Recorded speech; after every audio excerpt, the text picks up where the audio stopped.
அனைவருக்கும் முத்தான முதல்கண் வணக்கம். நீங்கள் ஆவலுடன் எதிர்பார்க்கும் கொங்குநாடு மெட்ரிக் நியூஸ் எக்ஸ்பிரஸின் இந்த வார சிறப்பு பார்வை. செய்தி வாசிப்பாளர் இனியஸ்ரீ. நவராத்திரி கொலு செய்தேன், நவப்படிகளில் வரிசைப்படுத்தினேன், நடுநாயகியாக ஆதிசக்தியை வைத்தேன், நாளும் பொழுதும் வணங்கினேன், நன்மைகளை எல்லோருக்கும் வழங்கினாய்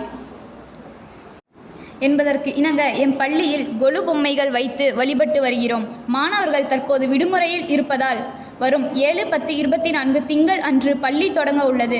அதன் பிறகு மாணவர்கள் அனைவரும் வகுப்பு வாரியாக வந்து கொலு பூஜையில் கலந்து கொண்டு வழிபடுவார்கள். வரும் 12/10/24 சனிக்கிழமை அன்று எம் பள்ளியில் விஜயதசமி பூஜை நடைபெறுகிறது மற்றும் மழலை குழந்தைகளுக்கான பள்ளி சேர்க்கை நடைபெற உள்ளது. ஆதலால் தங்கள் வீட்டில் உள்ள மழலை செல்வங்களை சேர்க்கலாம். நன்றி. மேலும் எம் செய்திகளை தெரிந்து கொள்ள தொடர்ந்து இணைந்திருங்கள் கொங்குநாடு நியூஸ் எக்ஸ்பிரஸுடன். நன்றி, வணக்கம். வீடியோ பாருங்கள், மறக்காமல் சப்ஸ்கிரைப் பண்ணுங்கள்.